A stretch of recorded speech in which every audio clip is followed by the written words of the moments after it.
Hello friends, welcome to మన tech channel. So ఈరోజు మనం ఈ వీడియోలో DaVinci Resolve ఇది వచ్చేసి ఒక వీడియో ఎడిటింగ్, వీడియో ఒకటే కాదు వీడియో ఆడియో ఎడిటింగ్ సాఫ్ట్వేర్. ఇందులో ఇంకా చాలా చేయొచ్చు. ఇది ఒక professional editing software, professional video editing software. ఇందులో మనం బేసిక్ నుంచి హై లెవెల్ వరకు, హై లెవెల్ అంటే మన హాలీవుడ్ బాలీవుడ్ టైప్లో వరకు మనం కావాలంటే ఎడిటింగ్ చేసుకోవచ్చు వీడియోస్ని.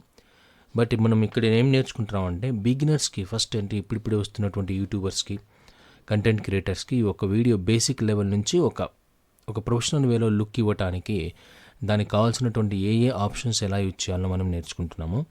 సో ఇది 1, 2, 3 వీడియోస్ కావచ్చు. అంటే దీని ద్వారా ఏమవుతుందంటే ఈ 1 or 2 వీడియోస్లోనే మీరు మీ వీడియోస్ని క్లియర్గా, నీట్గా ఎడిటింగ్ చేసుకోవడం నేర్చుకోవచ్చు. ఓకే, దానికి సంబంధించినటువంటి అన్ని ఆప్షన్స్ కూడా మనం ఇక్కడ డిస్కస్ చేయడం జరుగుతుంది. ఓకే, సో ఫస్ట్ వచ్చేసి ఈ స్క్రీన్ మీరు చూసినట్లయితే మనకి ఇక్కడ మనం ఓపెన్ చేయగానే ఈ స్క్రీన్ కనబడుతుంది. సో కింద మనం చూస్తే ఇక్కడ కింద మనకు మీడియా అని చెప్పేసి, దాని తర్వాత కట్, దాని తర్వాత ఎడిట్, దాని తర్వాత fusion, colour, fair light, deliver అని ఉంది. మనకి అన్నీ అవసరం లేదు ప్రస్తుతానికి. మనకి కావాల్సినటువంటి బేసిక్ వీడియో ఎడిటింగ్కి, అంటే బేసిక్ అంటే చూడటానికి చాలా బాగుంటుంది ఎడిటింగ్ చేసిన తర్వాత. సో దానికి కావాల్సినటువంటి ఆప్షన్స్ మాత్రం మనం యూజ్ చేయడం జరుగుతుంది. సో ఫస్ట్ వచ్చేసి ఈ ట్యాబ్ వచ్చేసి ఎడిట్ ట్యాబ్ వచ్చేసి మనకి చాలా చాలా ఇంపార్టెంట్. ఎడిట్ ట్యాబ్లో మనకు కావాల్సినటువంటి ఎడిటింగ్ వర్క్ అంతా మనం చేస్తామన్నమాట. సో ఫస్ట్ మనం ఓపెన్ చేయగానే మనకి ఇక్కడ పైన మీడియా పూల్, ఎఫెక్ట్స్, ఇండెక్స్ అని కనిపిస్తుంది. ఇందులో మనకి మీడియా పూల్ చాలా చాలా ఇంపార్టెంట్. ఇది మనం క్లిక్ చేయగానే ఇది హైలైట్ అవుతుంది. కింద మనకి ఒక ప్లేస్ కనిపిస్తుంది, మీడియా పూల్ అని చెప్పేసి, no clips in media pool అని చెప్పేసి ఒక ప్లేస్ ఉంటుంది. దీని మీద మనం రైట్ క్లిక్ చేసినట్లయితే మనం కావాల్సినటువంటి వీడియోని, అంటే మనం ఆల్రెడీ షూట్ చేసినటువంటి వీడియోని మనం ఇక్కడ తెచ్చుకోవచ్చు. ఇక్కడ తెచ్చుకుని తర్వాతే మనం ఎడిటింగ్ చేస్తామన్నమాట. ఓకే, ఎలా అయితే మనం కావాల్సిన ఐటమ్స్ అన్ని తెచ్చుకొని వంట చేసుకుంటాము, అలాగా మనం ఇక్కడ రా మెటీరియల్ లాగా మనం తయారు చేసుకునే వీడియోస్ని మనం ఇక్కడ తెచ్చుకుంటాము. సో ఇక్కడ ఇంపోర్ట్ మీడియా అంటే ఇప్పుడు కంట్రోల్-I అని చెప్పేసి దీనికి షార్ట్కట్కి ఉంటుంది. ఇంపోర్ట్ మీడియాని క్లిక్ చేసినప్పుడు మనకు కావాల్సినటువంటి వీడియోని మనం ఇంపోర్ట్ చేసుకోవచ్చు. నేను ఒక వీడియోని ఇంపోర్ట్ చేసుకుంటున్నాను. ఇక్కడ మనకు ఇంపోర్ట్ చేయగానే ఒక ఆప్షన్ కనిపిస్తుంది, చేంజ్ ప్రాజెక్ట్ ఫార్మాట్ రేట్ అని చెప్పేసి.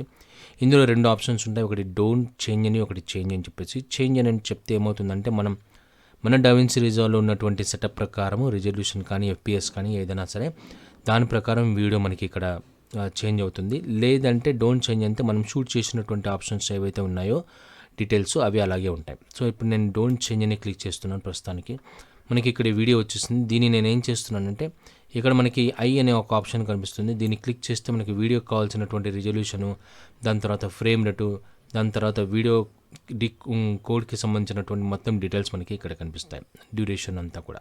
సో దీన్ని నేను ఏం చేస్తున్నాను అంటే ఈ వీడియోని నేను టైమ్ లైన్ మీదకి తెస్తున్నాను. దీన్ని మనం టైమ్ లైన్ అంటాం. ఈ ఏరియాని తెచ్చిన తర్వాత ఇది మనకి బాగా నీట్గా కనిపించాలంటే ఏం చేయాలంటే, సో ఇక్కడ మనకి స్కేల్ కనిపిస్తుంటుంది, zoom scale. So zoom in, zoom out ఇక్కడ మనం చేసుకోవచ్చు. ఇక్కడ ప్లస్ నొక్కచ్చు, లేదా కంట్రోల్+ లేదా కంట్రోల్- కూడా మనం యూజ్ చేయొచ్చు షార్ట్కట్ కీస్ లాగా. సో ఇక్కడ మన వీడియో మనకి వచ్చేసింది. ఈ వీడియోని మనం ఈ ప్లేస్లో పెట్టేసి, ఈ టైం లైన్ మీద పెట్టేసి మనకు కావాల్సినట్టుగా మనం ఎడిట్ చేసుకోవచ్చు. ఫస్ట్ మనం నేర్చుకుంటున్నటువంటి ఎడిట్ ఆప్షన్ ఏంటంటే బ్లేడ్. ఇక్కడ బ్లేడ్ అని చెప్పేసి ఒక ఆప్షన్ ఉంది. ఓకే, మనకు కనిపిస్తుంది, మనకు మౌస్ పెట్టంగానే బ్లేడ్ ఎడిట్ మోడ్ అని చెప్పేసి B అని కనిపెడుతుంది. B అంటే ఏంటంటే ఇది షార్ట్కట్కి. ఇప్పుడు అలాగే ఇక్కడ యారో మార్క్ ఉంది, యారో మార్క్ షార్ట్కట్కి వచ్చేసి A.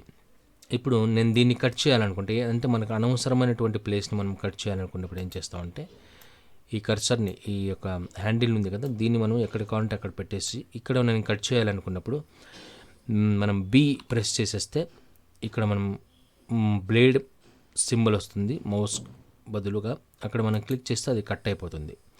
సో తర్వాత మనం Aని ప్రెస్ చేసేస్తే మనకి ఇక్కడ సెలెక్ట్ చేయడానికి ఆప్షన్ దొరుకుతుంది. అంటే ఈ యారో మౌస్ పాయింట్ మనకి చేంజ్ అవుతుంది. సో దీన్ని నేను డిలీట్ చేయాలంటే డిలీట్ బటన్ నొక్కొచ్చు, లేదా బ్యాక్ స్పేస్ నొక్కొచ్చు. బ్యాక్ స్పేస్ కంటే మనకి డిలీట్ బెస్ట్. డిలీట్కి బ్యాక్ స్పేస్కి కొంచెం డిఫరెంట్ ఉంటుంది. ప్రస్తుతానికి నేను ఏం చేస్తున్నాను అంటే డిలీట్ అని క్లిక్ చేస్తున్నాను. డిలీట్ క్లిక్ చేయగానే నాకు కావాల్సినటువంటి వీడియో ఇక్కడ ఉంటుంది, అనవసరమైనటువంటి కట్ చేసిన వీడియో వెళ్ళిపోతుంది. మనకి డౌట్ వస్తుంది, మరి మధ్యలో కట్ చేయాలని కూడా సేమ్ ప్రాసెస్. హ్యాండిల్ ఇక్కడ పెట్టేసి B నొక్కుతాం, బ్లేడ్ని, లేదా మనం మోస్ట్లీ ఇది సెలెక్ట్ చేసుకోవచ్చు, నో ప్రాబ్లం. సో దీన్ని సెలెక్ట్ చేసేసుకునేసి ఇక్కడ క్లిక్ చేసేసి మళ్ళీ కొంచెం దూరం పోయిన తర్వాత ఇక్కడ కొంచెం క్లిక్ చేస్తే ఈ మధ్యలో ఉన్నటువంటి ప్లేస్ని మనము క్లిక్ చేసేసి అంటే సెలెక్ట్ చేసుకుంటాం. దీన్ని సెలెక్ట్ చేసుకునేసి డిలీట్ కొట్టేస్తే ఆ మధ్యలో ఉన్నటువంటి వెళ్ళిపోయేసి దాని తర్వాత ఉన్నటువంటి వీడియో మనకి ఇక్కడ కనెక్ట్ అయిపోతుంది అనమాట. ఓకే, సో ఈ విధంగా మనం ఏం చేయొచ్చు అంటే బ్లేడ్ సింబలు తర్వాత ఈ యొక్క సెలెక్షన్ సింబల్, దీన్ని సెలెక్షన్ ఐకాన్ అంటారు. సెలెక్షన్ అంటే సెలెక్ట్ చేయడానికి మనకి ఇట్లా యూజ్ అవుతుంది, తర్వాత బ్లేడ్ ఇట్లాగా మనకి యూజ్ అవుతుంది. సో ఇవి చాలా చాలా ఇంపార్టెంట్. నెక్స్ట్ వీడియోలో మనం ఇంకా ముఖ్యమైనటువంటి ఆప్షన్స్ గురించి తెలుసుకుంటాం. మంచి వీడియోతో మళ్ళీ కలుస్తాం. నమస్తే.